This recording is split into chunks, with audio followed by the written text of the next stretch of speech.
Dragons 64 presents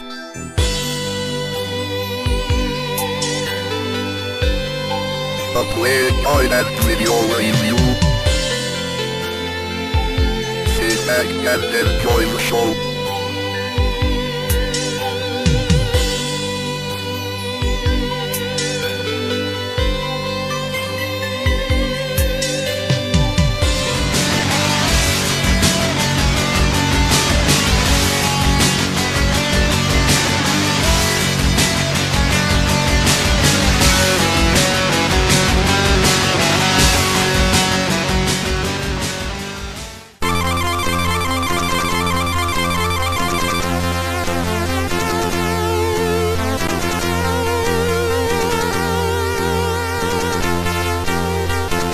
Hi there, once again to another brand new Lemon 64 play guide and review. In this week's episode we'll be checking out Dragons Lair 2, Escape from Singe's Castle, developed by Software Projects and published by them, released in 1987.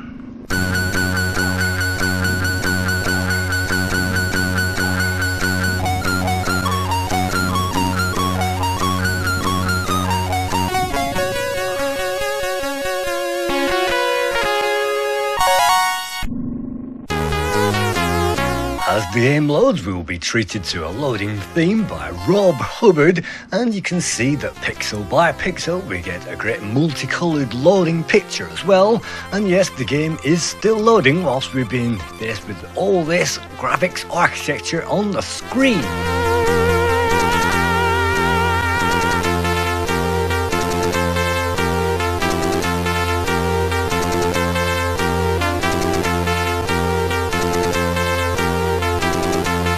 Unfortunately, the general consensus is that most players will actually wait longer to load this game than they did actually playing it at the time, and I've certainly had experience of this myself, and also playing this at a friend's house where we threw the tape out in disgust, and after many swear words I got kicked out of my friend's house for swearing too often.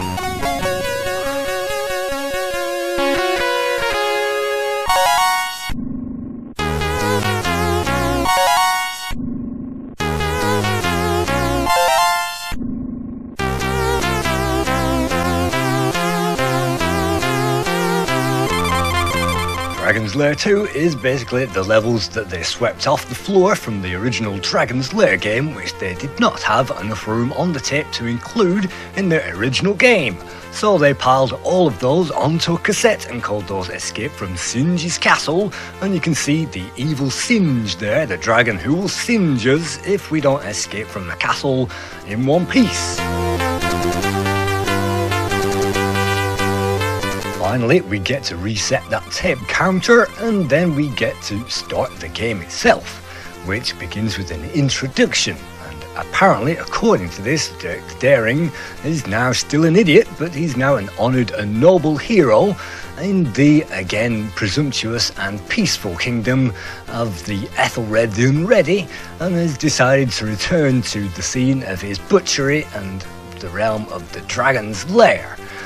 Once more, we have to face many wicked and evil foes, many of whom have grown more stupid than our own ancestors, and vile creatures compete with each other to be more idiotic than each other. And they are united in their hatred of all things good, and into this enters our hero, and you must guide him around using your skills and ingenuity and collect unimaginable wealth for the fair Daphne, who's once again gotten herself locked up, and you have to rescue her. And so into the battle the brave knight goes, and your quest awaits.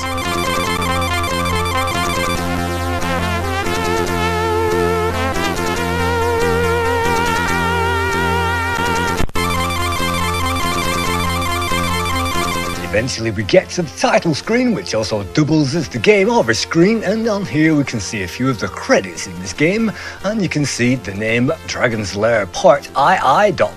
Escape from Singe's Castle. And you can see we start off with the lives at the very top of the screen, and the numbers under that are supposed to represent our score. You can see our high score table is there, so there is something, even though all the scores seem to be blank in this version I'm playing at the moment.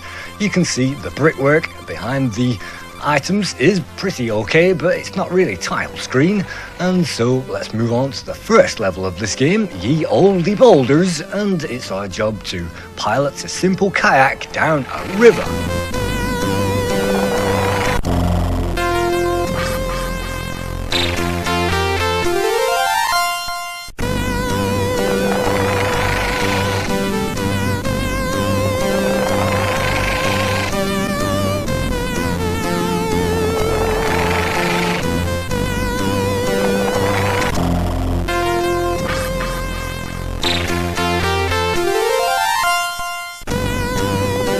Easy maneuver can be performed by observing the arrows on that river, and if the arrow points to the right, we have to pull to the right. If it is left, then we have to pull left. But it only gives us a millisecond to actually perform that maneuver, and if you don't hand-eye coordinate bang on time, then you will lose a life.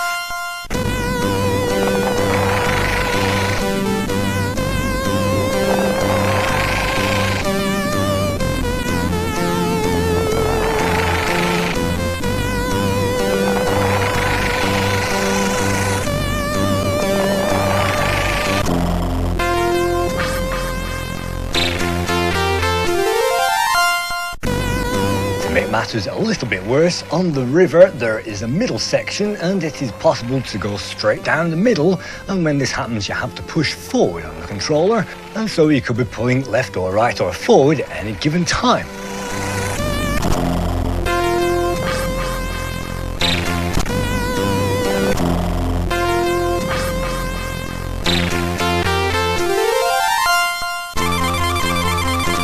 All our lives used up, and that's game over, and so we get to enter our initials on that high score table.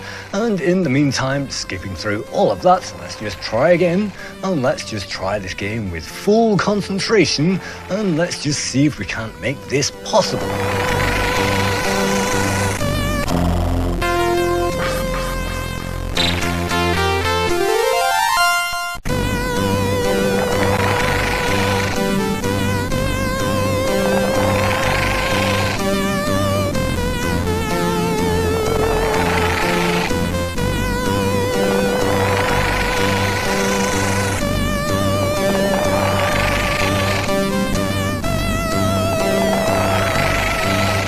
Get through the first screen, then we'll find another screen which is virtually identical, and if we crash then it's all the way back to the start again, and you have to get through a number of those screens on this very first level.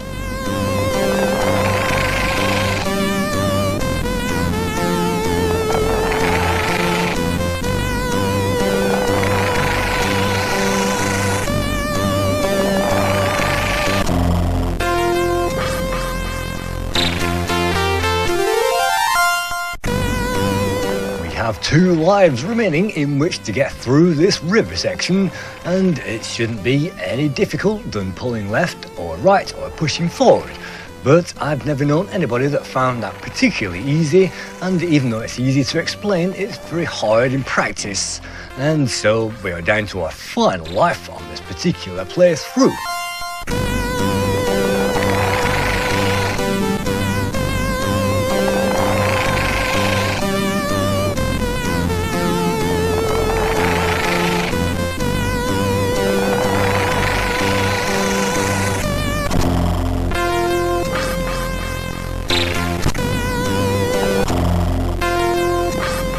Game over again, and now to the average user that might seem the average experience of this game, and it certainly was for me when I tried to play it then and now, and it hasn't changed in its difficulty since then or now. So in order to make it slightly easier on myself, I'm going to actually reduce the speed of the emulator. And now let's see if a slower emulator will help me play this game any easier.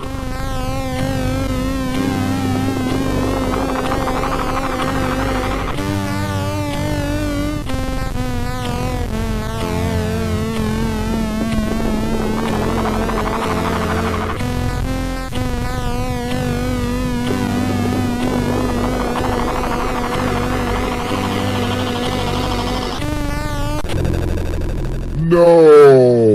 The slow emulation doesn't seem to have helped my chances at all. And now I have 5 lives remaining in which to complete this river section of the game.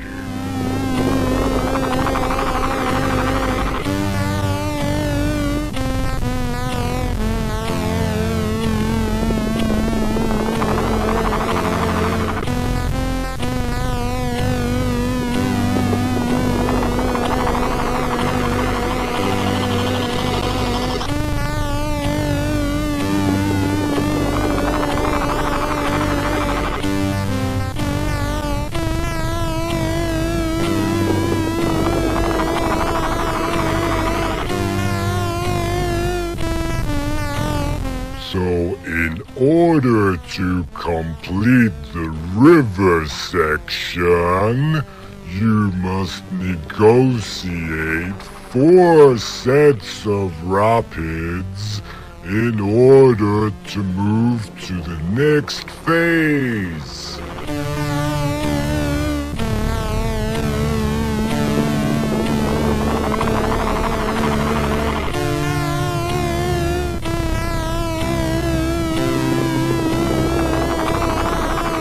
Stage 2 of level 1, we get to move through a bunch of whirlpools.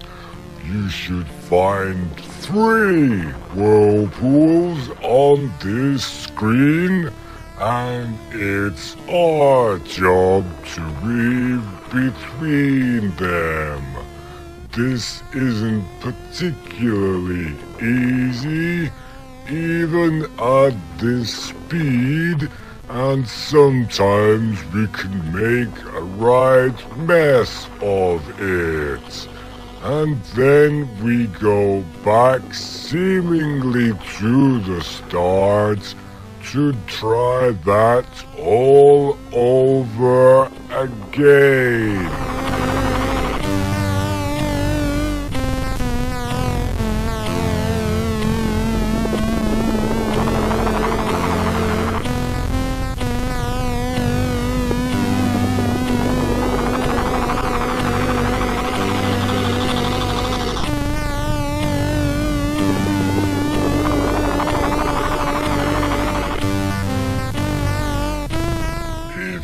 Manage to lose a life at this stage, it's all the way back to the start, and so you cannot afford one mistake down this river.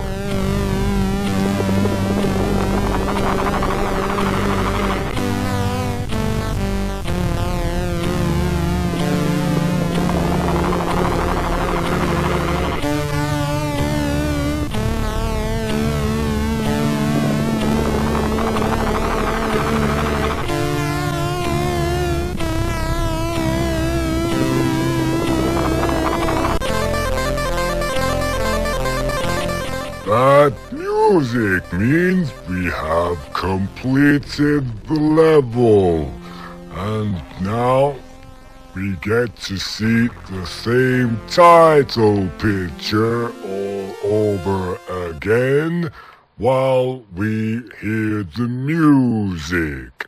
So let's speed up the emulator once again and play the next level in real time.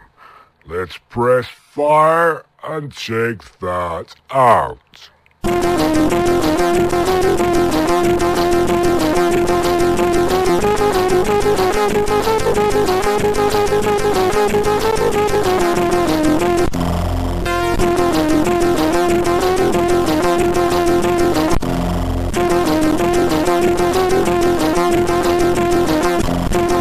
On the next level, we get to run down a tunnel and avoid boulders which are dropping around, and those are supposed to look like billiard balls, I think, in the original game, but in this they seem to look like coloured circles, and if you fall over or trip over those or fall down a hole in the floor, then unfortunately you'll die and lose a life.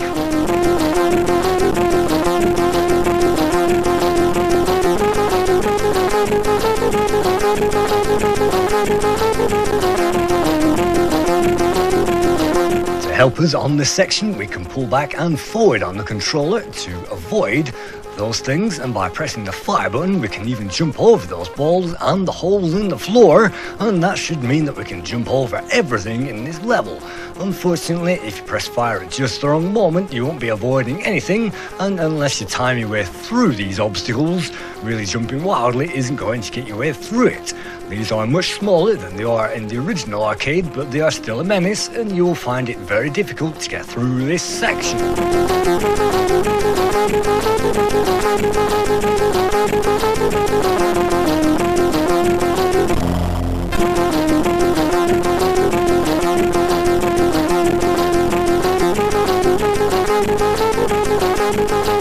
You may be surprised to learn that this is the first time I've ever seen this level in my entire life. I never actually got here back in the day, having travelled down that river and failed mercilessly, and unfortunately for me, I'm not having much luck with this attempt to get through this, but I must say it's a little bit easier than the previous level, simply because you have more time and hesitation doesn't cause an instant game over, and by luck or by judgment you can actually get through it.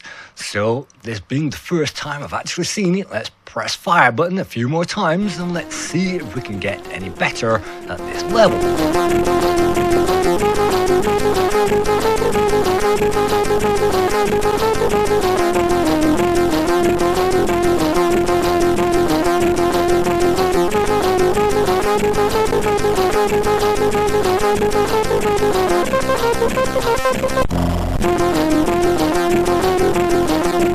I think the graphics throughout the entire game have been well designed and well coded, and these certainly aren't the low resolution graphics which they really could have been, and some time has been taken to make sure that this game runs fast and smooth, and just like the original Dragons Lair, yes, everything does run at a competitive speed.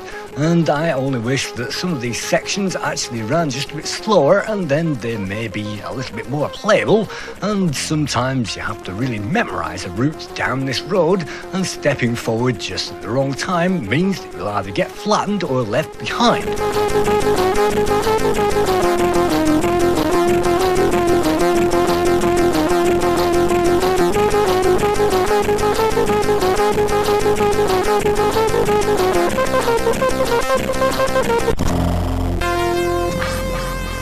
The coloured lights remind me of a psychedelic disco, and I'm not actually sure whether that level is the same as the arcade version.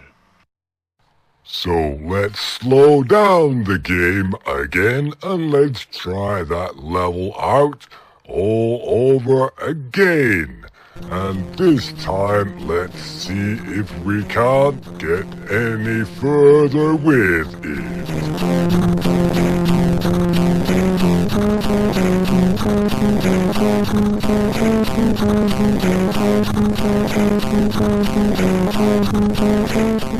The main coder of this game was John Darnell, who some people may remember from the Kane and Kane 2 game, where he basically ripped off the Summer Games series. He also went on to Star Paws and coded Match Day 2 for Ocean in 1987. The other coder was Steve Bertels. The graphics were also co-created by Nicole Bakalov and Martin McDonald. Martin McDonald also created the graphics for Platoon for Ocean in 1987 and also Terminator 2 Judgment Day. He also made graphics for Star Paws and Rastan for the Commodore 64 and also Cycle Soldier, converted by Imagine Software, another branch of Ocean, also in 1987.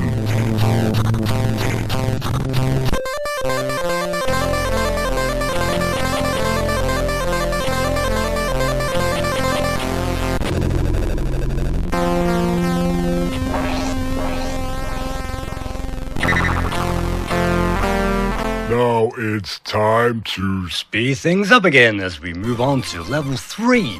And as level 3 is loading, we will gain a loading bar on that screen, and the loading bar will load down as the level is loading up.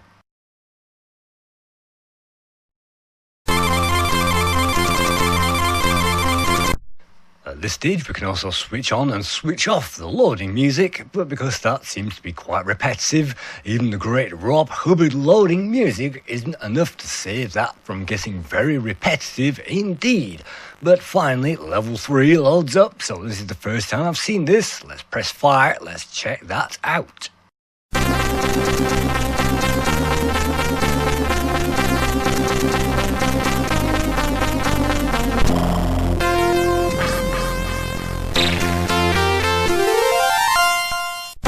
On level 3, what we have to do is to face a killer room, and in this killer room we will find killer objects, and we'll have to pull the controller in the desired direction to move out of the way of those objects at the correct time. And of course the player has no way of knowing what to do unless they practice the level, and getting to this level in the first place is sheer hell indeed.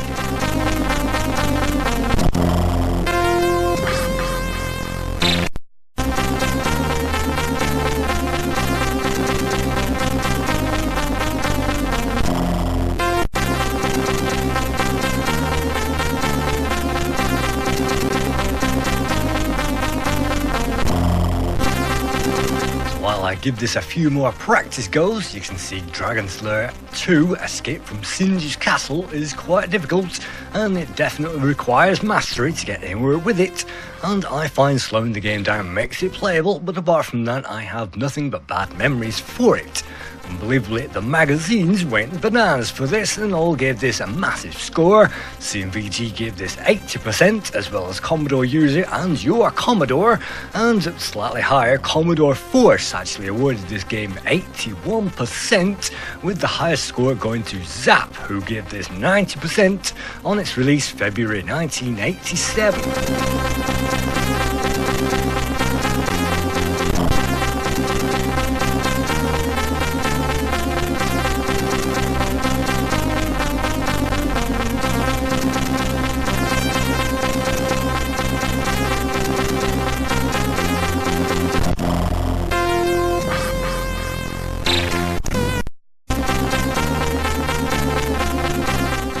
Score on the Lemon64 website is 68%, and I feel that this game deserves maybe a 2 out of 10, but the average is quite high for this because the graphics are amazing but the playability doesn't exist, and of course the music doesn't cover up the fact that this game is for people who have lots of time and not much to do with it.